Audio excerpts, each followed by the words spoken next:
Introducing the newest phenom to the world of YouTube boxing.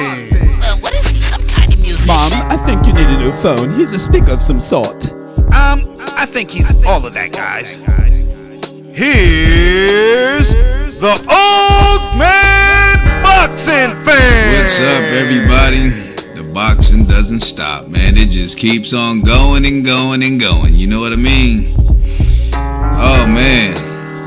I like watching these different guys, man. I just like to see what's out there, you know? But anyway, Zolani Tete versus Mikhail Aloyan. Now, I've never heard of either one, you know, so let me sit down and watch these guys and let me see what they got. Now, what I got out of the fight was Tete. I see why he's rated number 3, because there's a lot of things that he could have done that he didn't do. Mikhail, he was doing what he could because he was going against a guy who was just like way taller, 5'9". You know, I forget Mikhail's height, but I mean, a 5'9" bantamweight, man, that's like tall. You know what I'm saying? But anyway, round 1, you know, Tete came in like going at it, and I know why he did that. Because I heard now this is when I do listen to the commentators, so I can get some information about the guys I didn't know, because I know that they know. So what I found out is Tete had knocked the guy out in 11 seconds, and that was like, I believe, one of the quickest in South Africa, something like that, because he's from South Africa. So I believe that's why he came in guns blazing, because he figured maybe he can do this, you know, to Aloyan also.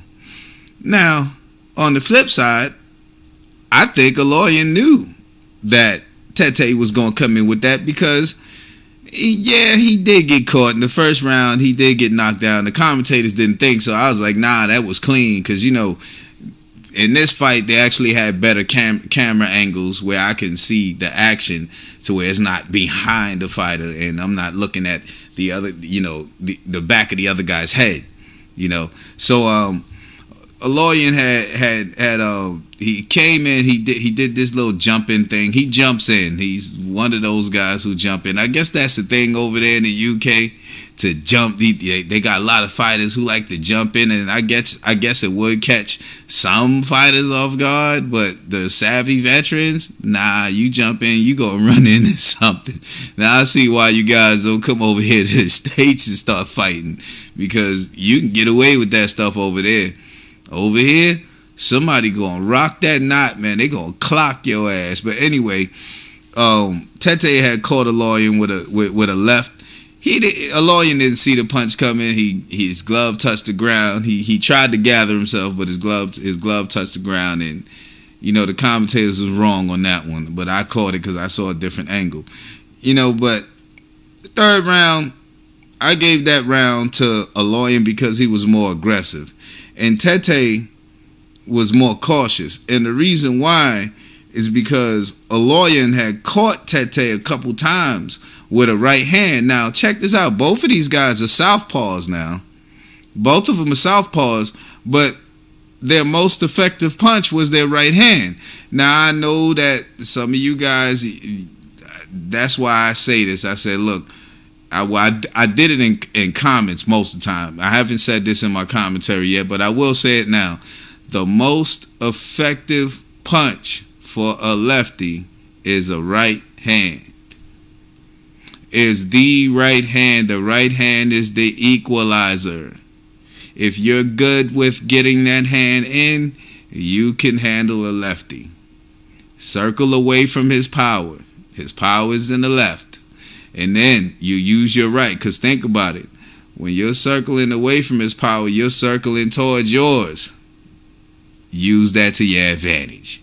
But anyway, in that fourth round, Tete was much more cautious. In the third and fourth round, Tete was much more cautious because Aloyan, he was he was leaping in and he was catching Tete.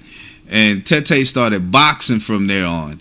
And then he started getting into this inactivity where he was just throwing jabs, and by the time that the seventh round came, Tete had to change his game because the ref was getting on him for pushing off the head of Aloyan, and he kept doing it, and I did see him do that a lot, but it's kind of hard for him not to do it when Aloyan is jumping in, he's charging in, and it's like you're getting ready to throw a punch. All of a sudden, there's this guy, and his head is like on your chin, and he didn't headbutt him, but it could have been. And Tete's game just changed where he looked awkward when Aloyan jumped in and he got on him. He just looked, because he wanted to push off, but he couldn't. Eventually, the ref wound up taking a point from Tete for pushing off the head around the 10th or 11th round. But it was pretty much Tete outboxing Aloyan, but Aloyan was catching Tete, but it was like here and there. It wasn't enough activity. And at times, like between the 8th and the 10th round, I would say it was pretty even because Tete had some inactivity, but he did his thing, he was jabbing, but I see why he's number 3. Because when you got a guy who's leaping in like that, you should look to time him. You should look to sidestep him and bow, catch him with that left, man, really good. Or sidestep him and catch him with that right hook. Because that hand is closer, is right there. He could have caught him a few times. He could have caught him a lot harder. But Tete came out with a lot of energy. He just didn't finish that way because he couldn't get this guy out of there. Anyway, Tete wound up winning the round, and they did take a point from Aloyan for holding, which should have been done a lot earlier because Aloyan was holding a whole lot. I mean, golly. The guy was holding on, charging in. I guess that's some kind of UK style fighting, man. I can imagine trying to see two guys who fight like that. That would be like, okay, who's going to... Man, there'd be so many headbutts. It's ridiculous because the way they jump in. But anyway, it was an okay fight. It was okay. And I'll give Tete... I'll rate him probably around a B-. I haven't seen him, but from the performance I've seen that he put up there, I'll give him a B-. Old Man Boxing, signing out. Peace.